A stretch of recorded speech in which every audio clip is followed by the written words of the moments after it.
얼마 전에 레전드 해외 드라마 중에 하나인 아웃랜더의 시즌 7이 완전 공개가 됐습니다. 그래서 저도 뒤늦게 아웃랜더를 시작해서 시즌 1부터 3까지를 정주행했어요. 근데 그러고 보니까 5년 전에 제가 해외 드라마 역사 리뷰 컨텐츠를 많이 올렸을 때 많은 궁금이분들이 요청해 주셨던 드라마가 아웃랜더라는 것이 떠올랐습니다. 그리고 여태 이거를 제가 컨텐츠로 안 만들었지라는 생각이 날 정도로 탐구 생활에 딱 맞는 드라마라고 생각해서 5년 늦게 아웃랜더 역사 배경 컨텐츠 만들어 봤습니다.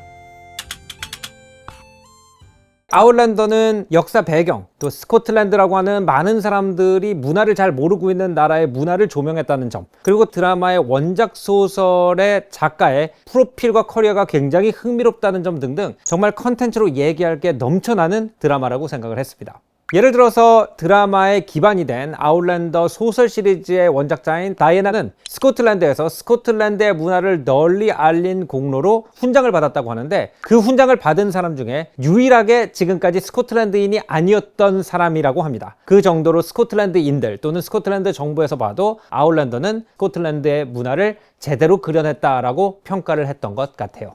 일단 드라마의 줄거리를 잠깐 소개해 볼게요. 드라마가 시작이 되면은 2차 세계대전이 막 끝난 상태고요. 전쟁 때문에 헤어져 있던 한 커플이 극적으로 재회를 해서 결혼을 하고 스코틀랜드에 있는 한 시골 마을로 신혼여행을 가는 길에서 시작이 됩니다. 그중 한 명은 드라마의 여주인공인 클레어 뷰챔프고요. 전쟁 중에 간호장교로 복무하느냐고 프랑스에 파견이 돼 있었고요. 남편은 프랭크 랜델이라고 하는 전쟁 중에 정보장교로 복무를 한 영국의 엘리트 커플입니다. 클레어가 스코틀랜드에 도착한 시점은 지금 크리스마스의 전신이 되는 스코틀랜드의 옛날 의식이 행해지는 유울타이드라고 하는 절기였어요.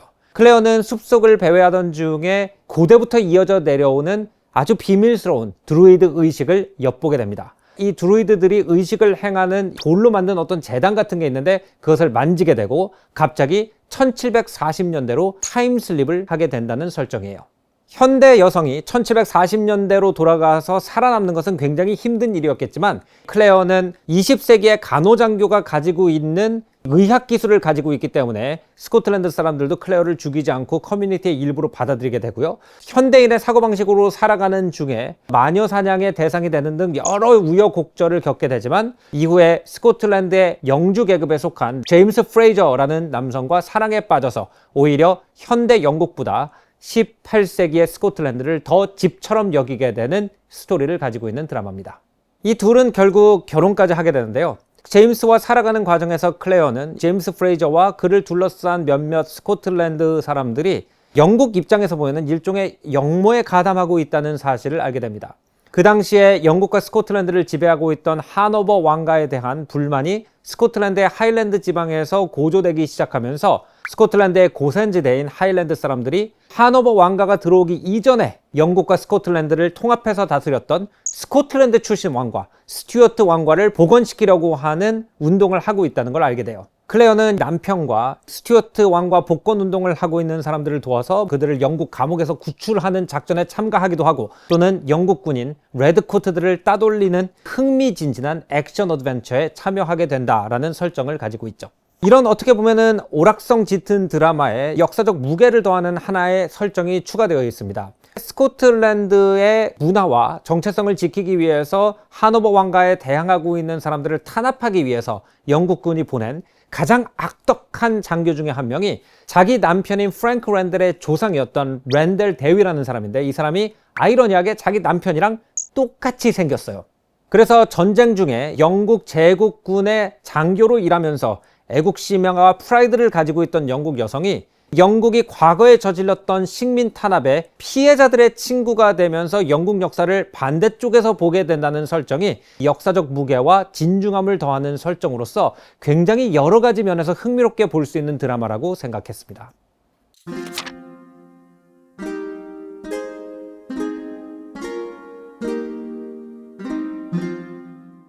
일단 역사 배경으로 들어가 보겠습니다. 이 드라마의 역사 배경에 가장 짙은 영향력을 끼치고 있는 사건은 영국과 스코틀랜드 등지에서 일어난 제커바이트 반란이라는 역사적 사건이에요. 이 사건은 아까 말씀드린 스코틀랜드와 영국의 일부 귀족들과 주민들이 영국을 다스리게 된 하노버 왕가에 대항해서 원래 스코틀랜드 출신의 왕조인 스튜어트 왕가를 영국과 스코틀랜드의 통합 통치자로 되돌리려고 했던 운동입니다. 제코바이트 반란의 종지부를 찍은 시즌2의 마무리가 되는 칼로던 전투는 영국과 스코틀랜드 역사에서 굉장히 중요한 역할을 했고, 오늘날까지도 스코틀랜드가 영국에서 독립을 주장할 때 그때의 수모를 기억하면서 정치적으로 다시 이런 사건들이 대두될 정도로 중요한 일이기 때문에 이 이야기를 조금 파보면 재밌을 것 같다고 생각을 했어요. 그럼 왜 이 드라마에서 스코틀랜드의 특히 고산지대에 사는 사람들이 스튜어트 왕가를 지지하게 됐는지, 그리고 하노버 왕가에 대해서 왜 저항을 하고 있는지를 이해하기 위해서는 역사 속으로 상당히 깊이 되돌아가 봐야 돼요. 우리가 잘 알고 있는 영국의 황금기, 영국 르네상스를 이끌었던 엘리자베스 1세 여왕이 후계자가 없이 죽게 된 사건부터 시작이 됩니다. 나의 결혼 상대는 나의 조국이다 라는 말이 있을 정도로 엘리자베스 1세가 평생 싱글로 살았다는 건 굉장히 유명하죠.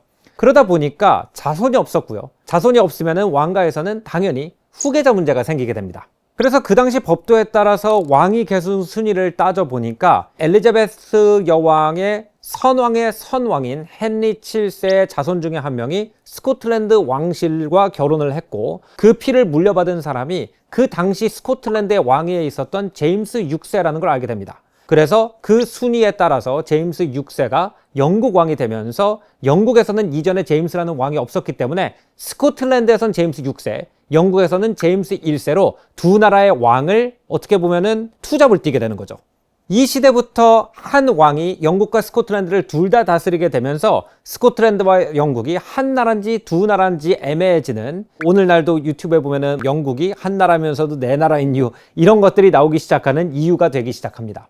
제임스 6세의 가문은 스튜어트라고 하는 스코틀랜드의 왕족이었죠. 이쪽으로 영국의 왕관이 넘어가면서 영국에서도 튜러 왕가, 엘리자베스 집안의 시대가 끝나고 스튜어트 시대가 열리게 되면서 스튜어트 왕가가 영국과 스코틀랜드를 둘 다 지배하게 되는 거죠.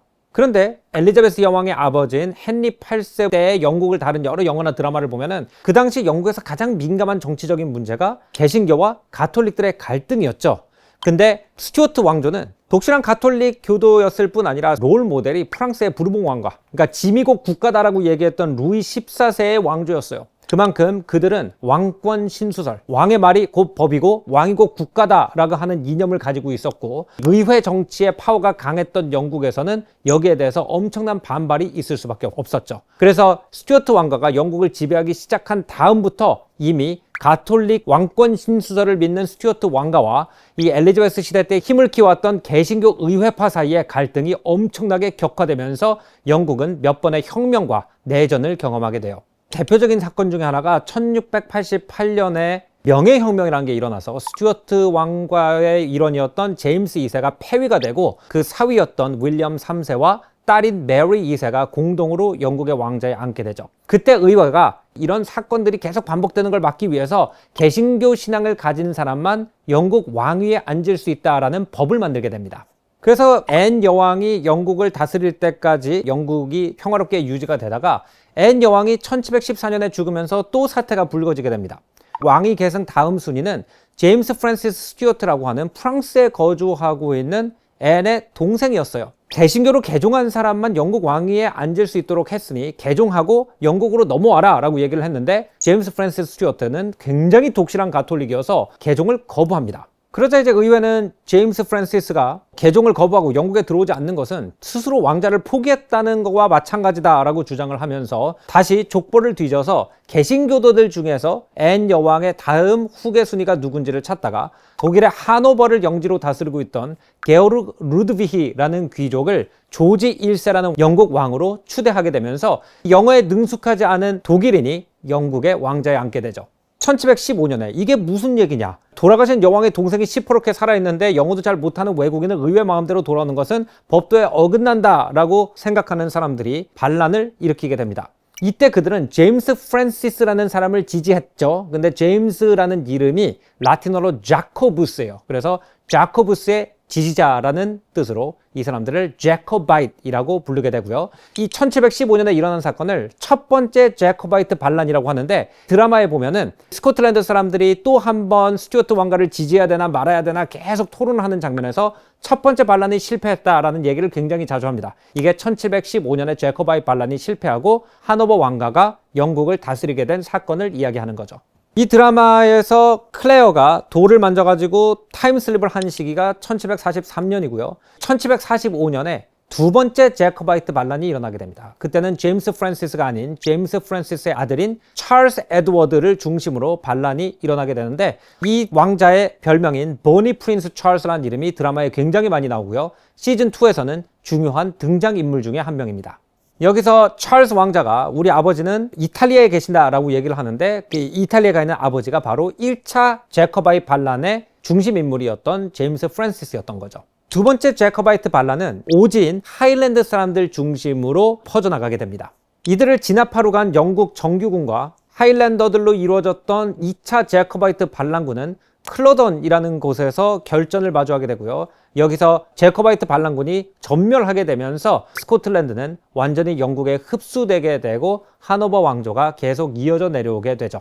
이 드라마의 주인공 클레어의 남편 프랭크 랜델은 전쟁 중에는 정보 장교였지만 원래는 영국의 명문 대학에서 임용을 기다리고 있는 역사학자입니다. 그러다 보니까 클레어는 남편한테서 이 클로던 전투에 대한 얘기를 익히 들어서 알고 있었어요. 자기가 1743년에 있다는 걸 깨닫고 사랑하는 제임스 프레이저와 그의 친구들이 제커바이트라는 걸 아는 순간 클레어는 2년 있다가 이 친구들이 다 죽을 거를 알고 그들이 어떤 일을 벌이는지를 보게 됩니다. 이것이 이 드라마에 애절함을 더하게 되는 하나의 포인트가 되죠. 또 영국의 역사적 관점에서 볼 때는 이때가 영국의 의회의 힘이 강해지면서 점점 경제가 중요해지기 시작하고요. 물자와 시장을 넓혀나가기 위해서 제국주의가 본격화되고 식민지에 대한 간섭이 심해지던 시기예요.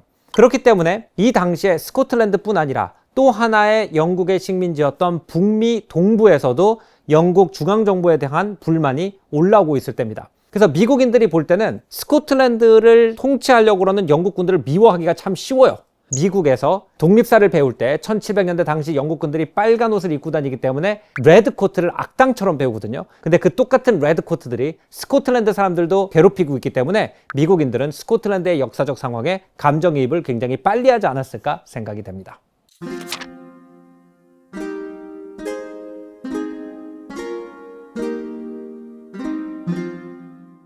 이 드라마는 역사 배경도 재밌지만 스코틀랜드 문화를 어떻게 묘사했는지도 굉장히 흥미로운 것 같아요. 클레어는 20세기 영국 사람이지만 18세기 스코틀랜드 문화의 어떤 거친 마초적인 매력을 경험하게 되면서 점점 거기에 빠져들게 되고, 나중에 마치 해외에서 오래 살다 다시 한국에 들어온 사람들이 역문화 쇼크를 경험하게 되는 것처럼 20세기 삶에 완벽하게 적응하지 못하고 한편으로는 항상 18세기 스코틀랜드를 고향처럼 그리워하게 된다는 이야기를 가지고 있어요.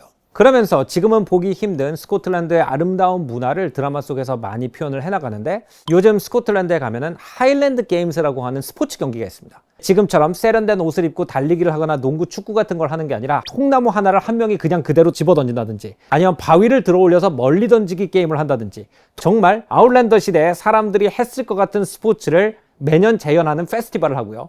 이거는 스코틀랜드 문화를 좋아하는 사람들한테 일종의 관광 명물이 됐는데, 이런 운동을 통해서 스코틀랜드 18세기 남자들이 서로 기량을 겨루는 모습을 이 드라마에서 자주 볼 수가 있죠.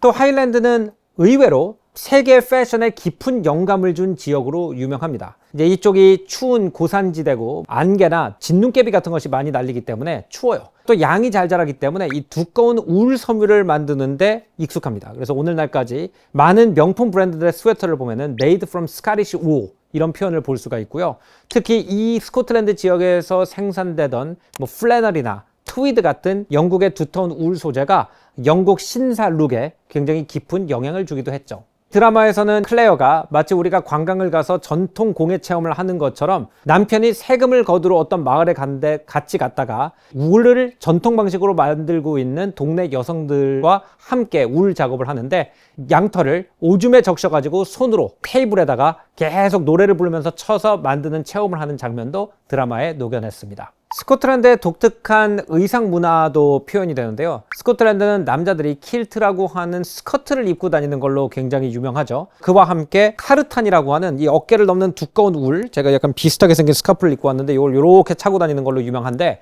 이 타르탄에는 항상 체크 무늬가 새겨져 있습니다. 이 체크 무늬는 부족마다 달라서 이 자기 부족을 나타내는 하나의 표식이라고 흔히 사람들이 알고 있어요. 그래서 이 드라마에서도 클레어의 남편이 되는 제임스 프레이저가 자기 영지에서 여러 가지 이유로 살지 못하고 외삼촌인 맥킨지 가문의 영지에서 얹혀서 생활을 하고 있습니다. 그러다 결혼식 날이 됐는데 결혼식 날만큼은 다른 가문의 타르탄을 입고 결혼을 할 수 없어서 자기 가문의 멤버를 찾아가서 그 사람의 탈탄을 빌려서 프레이저 가문의 문양을 입고 결혼을 해야 된다. 이거를 실천하는 모습이 드라마에서 그려지죠.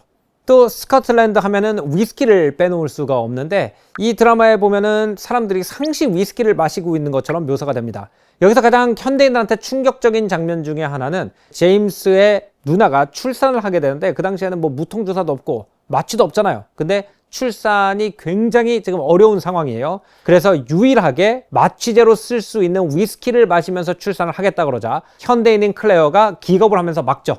그러면 아기가 술 취해서 태어날 거야. 그러면 안 돼. 라고 얘기를 하니까 제니라고 하는 이 여성이 스코치 위스키에 취해서 태어나는 것이야말로 진정한 스코틀랜드인의 탄생이다 라고 얘기를 하면서 술을 마셔서 통증을 줄이는 장면도 나옵니다. 이런 장면을 보면서 스코틀랜드의 전통 문화에 어느 정도 우리가 젖어 들어갈 때쯤 클레어가 독백으로 이렇게 말을 하죠. 클러든 전투 이후에 영국은 탈탄을 착용한다든지 이런 하일랜드 문화들을 금지시키기 시작했고 그 클러든 전투는 하일랜드 문화의 종지부가 되었다.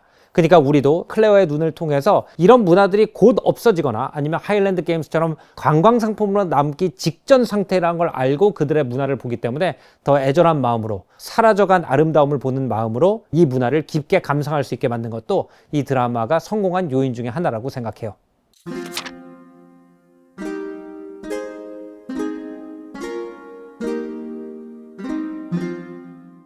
역사적으로 문화적으로도 흥미로운 드라마지만 제가 생각할 때 이 드라마의 가장 흥미로운 거는 원작자의 삶인 것 같아요. 저는 영국을 조금 나쁘게 그리고 스코틀랜드의 역사를 정의로운 투쟁으로 그렸기 때문에 당연히 드라마는 스코틀랜드에서 만들었거나 아니면은 소설의 원작자가 스코틀랜드 사람이나 그 후예일 거라고 생각을 했습니다. 근데 제가 찾아보니까 다이애나는 미국 애리조나에서 과학계 교수로 일하고 있는 사람이고 아버지는 멕시코계 미국인으로 애리조나 주 상원의원을 지낸 그냥 애리조나의 정치 엘리트 집안의 딸이었어요.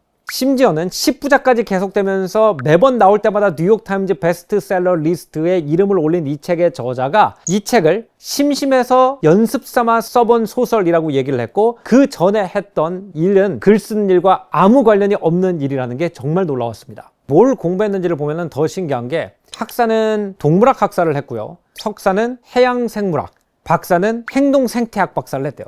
그 이후에는 컴퓨터 관련된 데이터 사이언스를 가르치는 교수로 재직 중에 이 소설을 쓰게 됐다고 합니다. 이 이전에 글을 쓰는 유일한 일을 했던 거는 컴퓨터 잡지에 소프트웨어 리뷰를 쓰는 일이라고 했는데 어느 날 집에서 텔레비전을 보고 있었대요. 지금은 시리즈화가 된 닥터 후의 옛날 버전, 영국 오리지널 TV 시리즈 버전을 보고 있다가 닥터 후가 17살짜리 18세기에서 타임슬립을 해서 넘어온 캐릭터와 같이 작전을 수행하고 있는 모습을 보게 되면서 17살짜리 스코틀랜드 캐릭터를 주인공으로 뭔가 써보면 재밌겠다라는 생각을 하게 됐다고 합니다. 그러면서 이 제임스 맥크림슨의 어떻게 보면 변형인 제이미 프레이저에 대한 글을 요즘은 이제 인터넷이 있지만 우리나라도 인터넷 전에 천리안이 있었던 것처럼 미국도 인터넷이 있기 전에 컴퓨서브라는 게 있었는데 컴퓨서브에 있는 소설 게시판에다 올렸대요. 그거를 어떤 출판사의 스카우트가 보고 픽업을 해가지고 너 이거 소설로 내봐 라고 하고 거기다 아웃랜더라고 하는 새 타이틀을 붙여서 출간을 했는데 어마어마한 베스트셀러가 됐고 10부작까지 계속 나오는 대작, 그리고 지금 TV 시리즈로 오늘날까지 계속 만들어지고 있는